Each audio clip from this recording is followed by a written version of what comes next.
Hello, my friends. Michael back with Horizon Trading. Today we're going to, be teaching you how to master technical analysis. As vague as that may sound, basically what I want is for you to leave, this video not with some magical concept of technical analysis. I'm not going to just input that information into your brain. What I'm going to tell you is what you need to study, what you need to learn, and what you need to understand in order to be a very successful technical analyst. Okay, so let's start.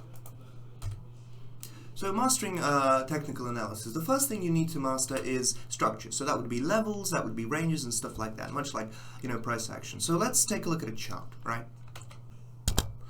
Right, so we've talked about support and resistance, we've talked about levels and stuff like that, ad nauseum, honestly, at this point. The thing is, it is very important to be able to understand, what's going on in terms of levels, because if you don't actually have accurate levels, you're not going to be able to, successfully analyze, simply because, you have a pattern going and you don't even see it because your level's at a different place. So, again, let's remember. So, what do you do with levels? You find the most obvious, strongest levels where the price is clearly being reactive, right? So let's say, here, up here, although, moving it down would be more like here.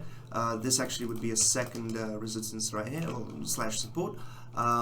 Again, it doesn't have to be too accurate. It can be a bit rough, but as long as it's, functional, as long as it's clearly a reactive level and, you know what's going on, it's fine. Now, the thing that we didn't talk about on, our videos, the thing we talked about actually on a different, platform, which would be our free course called Horizon for Beginners. Another thing that's very important is, in fact, impulsive levels. So impulsive levels or impulsive zones, you simply mark out where an impulse has started, because that way, you're going to be able to see where, potentially, a big player has entered the market, right? We can use volumes for this as well, but we'll get into that later. So, for example, here you can see an impulse start. Now we know that an impulse is a horizontal move downwards. So that's an impulse. Let's see. That I'd say would be an impulse. And the thing is, it's important to also learn. So, even if you don't use impulses for technical analysis, it is important to know where a big player is, or rather, it's important to see where these, disbalances kind of happen and start, and, why they happen, and how the price reacts to them. So I'd say that's very important for structure as well. But I don't want to get into levels too much because it isn't a difficult concept. We talked about this before for a while. My point is that levels are important to know, and you do well to study them. You do well to practice, finding support and resistance, preferably with a sort of a reference sheet as to where they should be. Maybe go back, on the chart, try to find them, and then come back with, go back on some sort of video, something where you saw someone accurately portray support and resistance, and see how well you did. It is very important to be able to see these. You want to reach a point where you're going to be able to see these without actually drawing any levels, okay? Right. So the next thing would be trends. So trends, I'm going to get even less into. Trends are very simple.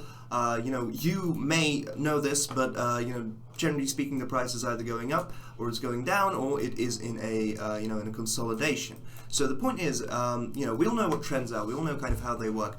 That's not the most important thing about trends. The most important thing is knowing why they start and where they start, right? And generally how to use them. So, we may remember from price action that we did before that, there are 4 types of kind of movement. Market stages, right? So that would be, ascending stage, a descending stage.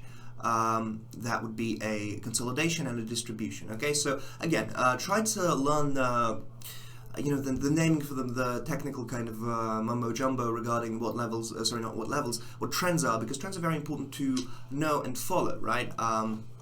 Again, we can see that a trend was going here, like this, a trend was going here. Now that's good. The thing is, you have to know how to use them, and you have to know why they form, and you have to know what it looks like when they end, and that actually ties into our next point. Now, our next point would be price action, and patterns to do with price action. Now, we have talked about price action a lot. I feel that price action is incredibly important for analysis, especially for mastering technical analysis in general. It's a very basic analysis of the market, but it is in fact very, very, very important to be able to accurately do anything on the market. So if we go back to the chart, what do we know with price action, right? We know that, again, there are trends, there are levels, and there are ranges. Now, this kind of goes over what was there before. The thing is, I think it's critical to be able to look at the market as a series of trends, so directional movement and consolidations or ranges, right? So if you look at the market like, okay, there was a range here, then there was a trend here, a range here, trend, range, sorry. So, if you look at the market in the fashion that, there was a range here, then, the price moved, there was another range here, price moved, there was another range here. It may seem simplistic, but it is very important simply because when you know that the price has just entered some sort of distribution or consolidation, when it's entered a range, I'm going to tell you a little secret, which, you might have heard of. The price is either going to go up or it's going to go down. Now, the thing is that if you can see that the price is in range, you can use one of the two patterns we talked over, just two. You just need two patterns to be able to trade successfully. When the price is in a range, it is either going to, so let's take this one, right, as an example. The price, what's going to happen to the price? It's either going to impulse out this way, pull back a bit, and then go up, or it's going to impulse out this way, pull back a bit, and go down. The exception would be false breakouts, and we know about false breakouts at this point. I think I have, told you of false breakouts enough at this point. You know what they look like. Essentially, what could happen is that the price, it goes out, it comes back, pulls back, and then it's going to keep going within the range, right?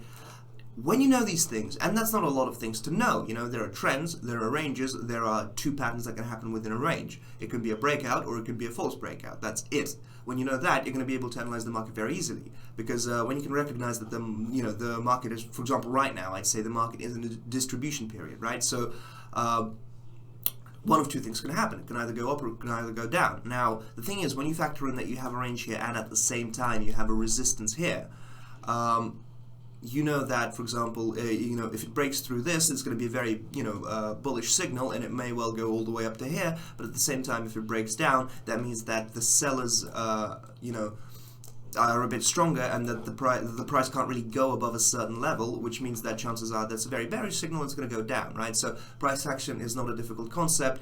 Not the point. The point is that learn price action. It's one of the most important things you can learn anyway.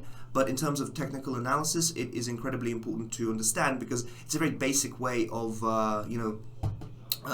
seeing what's happening. But honestly, it's not so much a strategy. It's not so much, such a well-defined concept. Really, what it is, it's a way of looking at the market. And that way of looking at the market, it's, I'd say, one of the simplest and yet most accurate ways of doing it. Right? It may seem simplistic. Well, there's only two stages. Well, yes, because if we're being completely honest, well, rather four, but they're very similar, aren't they? Thing is, when you look at it that way, it's a lot easier to segment your analysis. So when the price is in a trend, what's going to happen? Well, you either look for a range forming, or you look for patterns that mean the continuation of a trend or the end of a trend. And then when it's in a range, again, you can recognize it's in a range, and you can analyze which way it'll go depending on where it is at the moment. So for example, here it is at a resistance. I'd say that the chances that it breaks it while they're there, that takes a lot of strength from the buyers. So I think except for if there is a big entry by some bulls, if there's a big impulsive movement outwards, chances are it's still going to go down. Don't quote me on that, but that's what I think, simply because, because of price action, I can analyze the market at a glance. So it's very important to learn. Okay? Now, the last thing I want to talk about is, in fact, indicators. Now, indicators are quite important. They obviously assist technical analysis a lot. Now, the thing is, it's up to you which indicators you can use. I'm not going to tell you which to use, which not to use. What I'm saying is, make sure that the indicators are suited to your to your style of trading, to your style of analysis. So for example, if I'm such a sucker for price action, I'm not going to be using too many indicators. I may be using, say, a moving average to help identify trends better, and apart from that, since we have a lovely strategy to do with specifically stop loss accumulation, I might use this indicator. I've opened up a different terminal because this is where it's installed, but I may use, for example, this stop loss accumulation indicator, which may not say a lot to you right now, but obviously if you go for the strategy, it's going to tell you a lot more about what's going on and how it works. The point is that this is honestly, in terms of indicators, all I need to be able to more accurately read the market. Now the thing is, if you decide that you need a ton of indicators, that may be the case. But if you're new, don't think that indicators are going to tell you what to do, because indicators, they just assist your analysis. You don't want the screen being too crammed with lines and oscillators and moving averages and whatever else, simply because it doesn't help your analysis. Just sit down, think, okay, what am I doing right now? How am I analyzing the market? Is it price action? If it's price action, you only need one or two indicators realistically to be able to read it in terms of price action. Is it going to be more fundamental? Is it going to be to do with stop losses? Is it going to be to do with averages? Is it a trend? Is it a trend strategy you're using? Is it a counter trend strategy? Depending on your strategy, depending on your style of analysis, you're going to need different indicators. But again, try not to overdo it, because too many indicators tend to kind of actually hamper your ability to trade accurately, simply because you're not actually seeing what's happening. You're not seeing the price, you're not seeing the market, you're seeing just lots of lines and again, oscillators and whatever else, and it's not the best. So all I need to in terms of indicators to trade a bit more accurately is this, and it may seem a bit cramped, but honestly it's very simple. It's stop losses. This is where potential stop losses are. That's all I need. Really, it's all I need. I'm not saying, if you use indicators, you're an idiot. No. Again, just make sure you understand your limit in terms of how much you can, how much information you can actually see. How much information you can deduct from a chart with, a billion indicators. And apart from that, there's no point using too many. For example, I used to always have a moving average because, you need a moving average, surely, to understand where trends are, to see patterns. I don't need that anymore, simply because I can very easily recognize trends, I can recognize market stages and so on. I don't need it. And at some point, you won't really need that many indicators, simply because you're going to be able to see it yourself. Okay? So, this is a bit of a short one, but again, it's not about magically teaching you technical analysis. It's about telling you what you need to learn, and it's very simple. Learn structure, learn where levels are, how they work, why they work.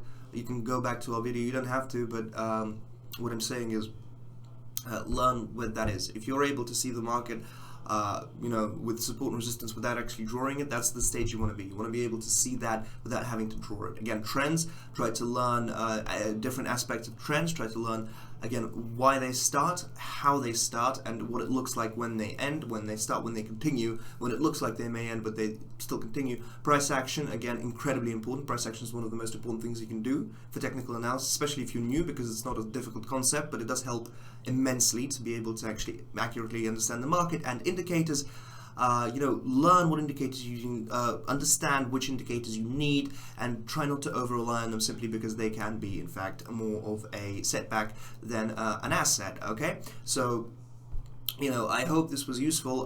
One thing though, you can learn most of these things. In fact, you can learn all of these by, going into the description, clicking on the link, and going for at least our free course, which honestly goes over structure, it goes over trends, and it goes over price action, because, our strategies are generally built on, identifying big players and price action as well. So go sign up for the free course, give it a go. I'm sure it will be helpful.